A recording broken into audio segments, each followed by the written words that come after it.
एक आदमी ने एक बहुत ही खूबसूरत लड़की से शादी की। शादी के बाद दोनों की जिंदगी बहुत प्यार से गुजर रही थी।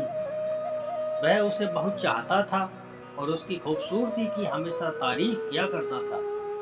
लेकिन कुछ महीनों के बाद लड़की चर्म रोग से ग्रसित हो गई और धीरे धीरे उसकी खूबसूरती कम हो गई। खुद को इस तरह देख उसके मन में डर समाने लगा कि यदि वह खूबसूरत हो गई तो उसका पति उससे नफरत करने लगेगा और वह उसकी नफरत बर्दाश्त नहीं कर पाएगी। इस बीच एक दिन पति को किसी काम से शहर से बाहर जाना पड़ा। काम खत्म कर जब वह घर वापस लौट रहा था, उसका एक्सीडेंट हो गया। एक्सीडेंट में उसने अपनी दोनों आंखें खो दी। जिंदगी सामान्य तरीके से आगे बढ़ती रही। समय गुजरता रहा और अपने चर्म रोग के कारण लड़की ने अपनी खूबसूरती पूरी तरह गंवा दी। वह बदसूरत हो गई, लेकिन अंधे पति को इस बारे में कुछ भी पता नहीं था। इसलिए इसका उनके खुशहाल वैवाहिक जीवन पर कोई प्रभाव नहीं पड़ा। वह उसे उसी तरह प्यार करता रहा। एक दिन उस लड़की की मौत हो गई। पति अब अकेला हो गया था। वह बहुत दुखी था।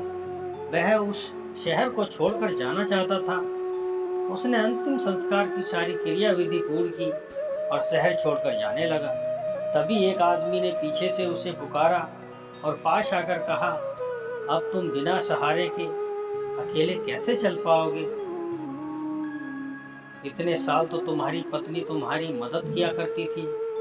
पति ने जवाब दिया, दोस्त, मैं अंधा नहीं हूँ। मैं बस अंधा होने का नाटक कर रहा था, क्योंकि यदि मेरी पत्नी को पता चल जाता कि मैं उसकी बदसूरती देख सकता हूँ तो यह उसे उसके रोग से ज़्यादा दर्द देता।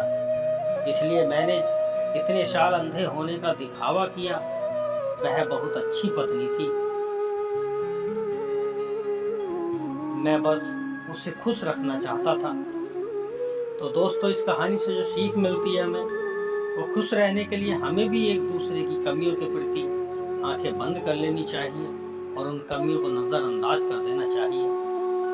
तो दोस्तों, कहानी कैसी लगी आप कमेंट करके बताइएगा। कहानी अगर आपको अच्छी लगी हो तो प्लीज़ मेरे चैनल को लाइक करें, सब्सक्राइब करें और ये जो नीचे लाल वाला बटन है इसको ज़रूर प्रेस करें। आपका बहुत बहुत धन्यवाद। ओके।